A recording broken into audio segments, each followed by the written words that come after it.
여러분 안녕하세요, 김캠입니다. 요즘 날씨가 엄청 추워졌습니다. 위험하죠? 그럼 뜨뜻한 이불 속에서 김유케 채널 들어와서 주간 김유케를 보고 주간 영상도 보고 짜파게티나 하나 조지면 너나 우리 모두 행복 아니겠습니까? 바로 들어갈게요.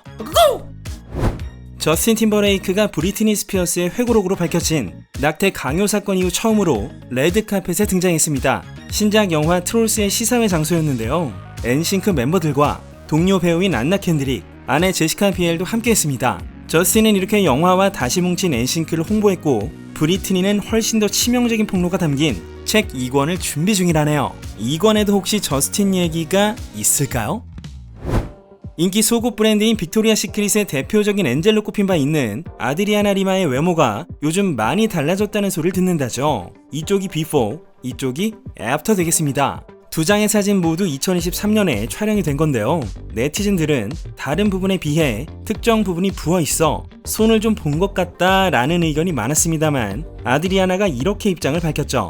10대인 딸, 그보다 조금 어린 2명에 이제 막 걸음마를 뗀 1살 배기에 개를 3마리나 기르고 있는 지친 엄마의 얼굴을 걱정해 주셔서 무척 감사합니다 라며 성형 의혹을 부정했습니다. 얼마 전 물맨 제이슨 모모아가 SNL에 등장했죠. 요게 좀 화제가 됐어요. 한번 보시죠. I'm back, baby. Hey, go! I'm so happy to be back. Yeah, hey, we love you. You just can't be wearing your underwear. This is a workplace. No! I'm sorry. When I get excited, I forget my pants. Come on, let's put some clothes on you. No chance. 제이슨 모모아는 2018년엔 서프라이즈 게스트인 로버트 드니로와 출연했고 2019년엔 챈스티 래퍼가 호스트로 등장한 회차에 본인이 서프라이즈 게스트로 등장한 적이 있었죠. 참고로 나올 때마다 터졌습니다. 지난 11월 18일 금요일 브라질 리우데자네이루에서 열린 테일러 스위프트의 에라스 투어 장소에서 한 팬이 사망하는 사고가 있었죠. 이번 사고의 원인은 다름 아닌 너무 높은 기온 때문이었습니다.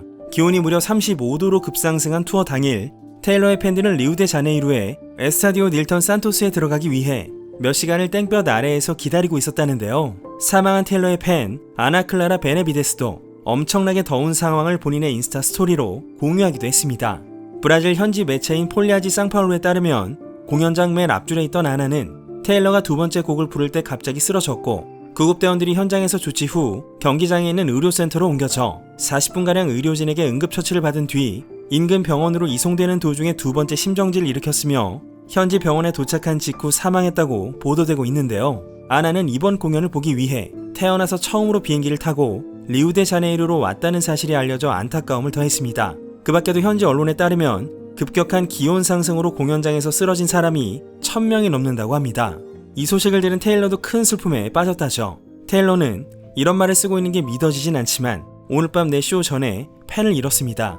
얼마나 큰 충격을 받았는지 말로 표현할 수가 없습니다. 그 팬이 너무 아름답고 젊었다는 사실 외엔 거의 알고 있는 게 없지만 전 지금 깊은 상실감을 느끼고 있으며 제 상처받은 마음은 그녀의 가족과 친구들과 함께 있다는 걸 말하고 싶습니다. 이 투어를 브라질에서 개최하기로 결정했을 때 이런 일이 벌어질 거라고 생각지도 못했습니다. 라며 이렇게 친필로 입장문을 냈습니다. 현장에서 공연을 봤던 팬들은 소셜미디어를 통해 스타디움에 물병 또는 물통을 반입하는 것이 금지되었었다고 주장했으며 공연 때도 테일러가 때때로 공연을 중단하고 팬들에게 물을 주라고 말할 정도였다고 합니다. Do you see that? It's right. Sorry, it's just very hot. So when somebody says they need water, they really need it. 이렇듯 주최 측의 운영 미숙, 초동 대처가 미흡했다는 지적이 나오는 가운데 리우데자네이루의 에두아르도 파에스 시장은 젊은 여성이 목숨을 잃는 건 용납할 수 없는 일입니다 라며 다음 두 공연엔 임시 스텝을 증원하고 더 많은 구급차와 워터스팟을 추가할 것을 지자체 운영총괄 책임자에게 명령했다는 발표를 했습니다만 11월 18일 토요일 밤 테일러는 결국 콘서트를 연기했고 인스타를 통해 스타디움 탈의실에서 이걸 쓰고 있어요. 리우데자네이루의 기온이 너무 높기 때문에 오늘 밤 공연을 연기하기로 결정했습니다. 내 팬들, 동료 퍼포머들, 스태프들의 안전과 행복을 가장 우선시해야 하고 앞으로도 항상 그럴 생각입니다 라는 성명을 발표. 이어서 이벤트를 주최하는 Time for Fun 측이 테일러의 11월 18일 토요일 콘서트 일정을 11월 20일 월요일로 변경했습니다. 한편 그날 공연이 힘들었던 건 테일러도 마찬가지였죠. 몇 시간에 걸친 퍼포먼스 끝에 비주얼들을 부른 직후 이렇게 호흡이 불편한 모습을 보여줘서 많은 팬들이 걱정을 했네요. 그리고 투어가 끝나고 사망한 아나의 아버지가 방송 인터뷰를 통해 코멘트를 했죠. 아나의 아버지인 53세의 웨이니 마차드는 현지 매체를 통해 행복하고 총명한 외동딸을 잃었습니다. 내년 4월에 심리학과를 졸업할 예정이라 학비를 모으고 있었어요. 어떻게 이 슬픔을 말로 표현하겠습니까? 내 딸이 꿈을 이루기 위해 집을 나갔는데 죽어서 돌아왔어요. 라며 비통한 심경을 밝혔습니다. 특히 딸의 죽음과 관련된 진상을 밝혀달라며 정말 물을 반입하는 게 금지되어 있었는가? 그렇다면 과실은 누구에게 있는 것인지 정확히 밝혀주길 바란다고 덧붙였습니다. 토요일 공연은 월요일로 연기되었지만 일요일 공연은 정상적으로 치러졌죠. 테일러가 무려 2회를 내리 공연했는데요. 아이러니하게도 일요일엔 장대비가 내렸습니다. 비에 흠뻑 젖은 채 테일러와 팬들이 같이 노래를 부르는 모습인데요. 한번 보시죠. 이날은 팬들이 이렇게 비를 맞으며 입장을 기다렸다고 합니다. 테일러는 프로답게 공연을 잘 완수했다고 하고요. 특히 이날 공연 때는 앨범 미드나잇에 수록된 Bigger Than The Whole Sky라는 곡을 불렀는데 많은 팬들은 금요일에 사망한 팬 아나를 위해 테일러가 특별히 이 곡을 선택했다고 생각했습니다.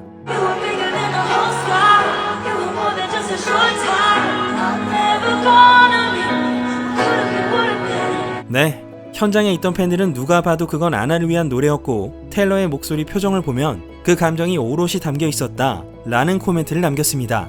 그리고 공연 막바지 때 테일러는 감격적인 표정으로 당장이라도 눈물이 터질 듯한 그렁그렁한 얼굴로 관객들에게 감사를 표했습니다. 한 가지 더 알려드리자면요. 테일러는 리우데자네이루 공연 이후 상파울루에서 공연을 이어가기로 했는데 그 막간을 이용해 미국으로 귀국해서 추수감사절을 축하하고 남친 트래비스의 경기를 보러 갈 예정이었으나 내내 브라질에 체류하며 트라우마를 극복하고 다음 콘서트에 와줄 팬들을 위해 휴식을 취하기로 결정했습니다. 전깡의 현예, 요즘 어떻게 지내고 있을까요? 약 1년 전 반유대주의적 발언을 이유로 아디다스와 계약이 해지되는 등 이런저런 일을 겪었던 카니가 영국 데일리메일지에 따르면 사우디아라비아에 있는 초호화 녹음 스튜디오에서 유대인 여성과 섹스했다는 가사가 포함된 새 앨범에 수록될 신곡을 녹음했다고 합니다. 녹음까지 했다는 것뿐이지 정말 이 가사로 곡이 나오게 될지는 지켜봐야겠지만 이미 논란을 일발장전하고 있는 것으로 보이죠. 카니의 최신 앨범은 최근 사우디아라비아에서 미국으로 돌아온 타이 달러 사인과의 콜라보 작품으로 반유대주의 스캔들로 경력의 위기가 찾아와 10억 달러의 자산이 감소한 이후 카니가 처음으로 발매하는 앨범이 되겠습니다. 한편 미국판 선지에 따르면 2022년 12월에 결혼한 카니와 아내 비앙카는 10월 중순부터 별거 생활에 돌입했다고 합니다. 관계자에 따르면 비앙카의 가족은 카니의 팬도 아니고 비앙카와 친한 사람들은 매사 지배적인 방식을 강요하는 카니와 결혼한 게 제대로 된 결정이었는지 의문을 갖고 있어요 라고 말했다죠. 이달 초부터 카니는 사우디에 있고 비앙카는 가족이 있는 호주 본가로 돌아가 오랜 친구들을 만났다는데요. 과연 주변의 만류에도 불구하고 비앙카가 카니에게 돌아가게 될까요? 앨범 하니까 생각난 건데요. 마블의 샹치, 시무 류도 뮤지션 활동을 시작했습니다. 시무는 11월 17일에 첫 번째 EP를 발표했으며 여기 수록된 브레이크 마이 헐트는 무려 조나스 브라더스의 조 조나스와 함께 쓴 곡이라고 합니다. 이 곡은 이별을 테마로 한 발라드이고 다양한 인간관계로부터 영감을 얻었다고 하는데요. 그렇습니다. 시무는 2022년 9월 제이드 밴더와 사귀다 헤어져 지금은 앨리슨 슈와 사귀는 중이고 조는 4년간의 결혼생활 이후 지난 9월 소피 터너와 이혼을 신청했습니다. 뭐 아픔이 있어야 음악이 된다 이런 거 아니겠습니까? 이 소식도 국내 언론들이 다루지 않고 있다 좀 알려달라 라는 제보가 있어서 들어가 봅니다. 더 배트맨과 봉준호 감독의 신작 미키 세븐틴의 주연인 로버트 패틴슨의 여친이자 모델 겸 배우 겸 가수로 활동하고 있는 수키 워터하우스가 임신을 했습니다. 이걸 주변에서 밝힌 게 아니라요. 수키가 직접 멕시코시티의 한 페스티벌 무대에서 밝혀 화제가 됐는데요. 한번 보시죠. Sparkly today because I thought it might distract you from something else that's going on. I'm not sure if it's working. 핑키 블링블링한 복장을 한 수키는 이렇게 퍼포먼스 중 임신으로 불러온 배로부터 관객들의 시선을 돌리기 위해 화려한 복장을 입고 나왔다며 관객들에게 행복한 소식을 전했습니다. 수키와 로버트는 금년 초부터 동거를 시작했는데요. 하자마자 아기가 찾아왔군요. 두 사람은 새로운 가족이 생길 순간을 두근두근하는 마음으로 기다리고 있다죠. 축하요. 티모시 샬라메가 영화 프로모션을 위해 일본으로 건너갔죠. 11월 18일 오후 도쿄 나리타 공항에 도착해서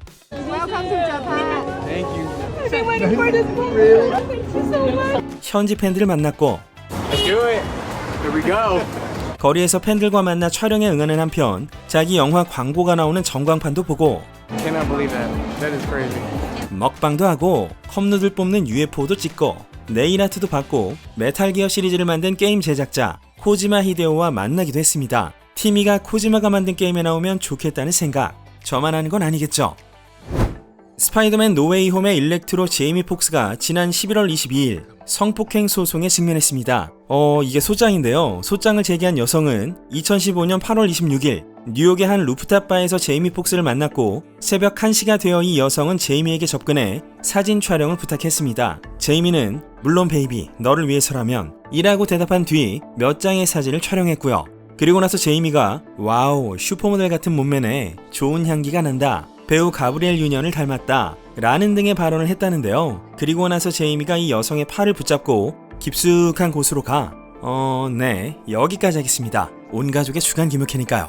이 여성은 이 일로 인해 통증과 정신적 고통, 불안과 수치심을 느껴 보상을 요구하고 있으며 루프탑바와 그 오너에 대해서도 적절한 관리 감독을 하지 않았다는 점을 강조하고 있습니다. 아울러 이 건은요. 뉴욕주에서 2022년 5월에 제정된 성인 서바이벌법에 따라 접수된 소송 중 하나로 이 법은 시오가 경과한 과거 성범죄 피해자가 2022년 11월 24일부터 2023년 11월 24일까지 민사소송을 걸 수 있도록 하는 법안입니다. 이런 일이 벌어지자 제이미 폭스는 홍보 담당자를 통해 즉시 성명을 발표합니다. 완전히 사실 무근입니다. 이 여성은 2020년에도 브루클린에서 거의 비슷한 소송을 제기했습니다. 그때 벌인 일이 지금까지 통용될 리 없으며 당연히 기각될 것으로 확신합니다. 기각되면 이 경박한 소송을 제기한 인물과 그 변호사의 악의적인 변호에 대한 보상을 요구할 예정입니다.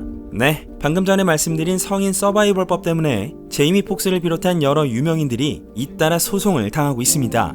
특히 화제가 되고 있는 건 건즈앤 로지즈의 엑셀 로즈로 무려 34년 전 성폭행 혐의로 소송을 당했고 그 밖에도 배우 쿠바 구딩 주니어를 비롯해 기업가, 래퍼 할 것 없이 줄줄이 줄 소송을 맡고 있네요. 안젤리나 졸리의 차남인 팍스 졸리 피트, 현재 19살인데요. 몇 년 전인 2020년 아버지의 날의 인스타로 자신의 아버지 브래드 피트를 향해 세계 제일의 빌어먹을 놈이라고 비난했던 내용이 지금에서야 발견되어 화제가 되고 있습니다. 이어서 넌 네 아이들에 대한 배려도 공감 능력도 전혀 없다. 넌 가족들의 삶을 지옥으로 바꿔왔다. 언젠가 진실이 드러날 것이다. 라는 식의 통렬한 메시지를 남겼는데요. 팍스는 이렇듯 자기 인스타 계정으로 아버지를 비난했었다고 전해집니다. 지난 2016년 안젤리나 졸리는 브래드 피트가 6명의 자녀 중 2명을 개인 제트기 내에서 학대했다는 주장을 하며 이혼을 신청. 이혼이 성립된 건 2019년이었습니다. 그로부터 브래드 피트는 아이들과 거의 만난 일이 없으며 FBI가 아동 학대 혐의로 조사를 했지만 형사소추로 넘어가진 않았습니다. 팍스의 비난은 비록 3년 전에 있었지만 첫째 딸 자하라도 지난주 참석했던 한 행사에서 자신의 이름을 자하라 머레이 졸리라고 부르며 풀네임에 있었던 아빠의 성 피트를 생략하고 있었던 것처럼 브래드 피트를 향한 안젤리나 졸리와 아이들의 원한은 생각보다 골이 깊은 것일지도 모르겠습니다. 네, 오늘은 여기까지. 장안의 화제인 영화 서울의 봄 분석 리뷰 영상 놓치진 않으셨죠? 팟캐스트 필름보이즈에서도 새로운 에피소드가 공개되었습니다. 다음 주엔 더 큰 게 오니까요. 자주 놀러 오시고 댓글로 의견 주시고 구독과 좋아요 알람 설정도 부탁드립니다. 지금까지 주간 김우캐 K졌습니다. Leave or not, you said that you meant to, but you forgot, and I never saw it coming. Should've been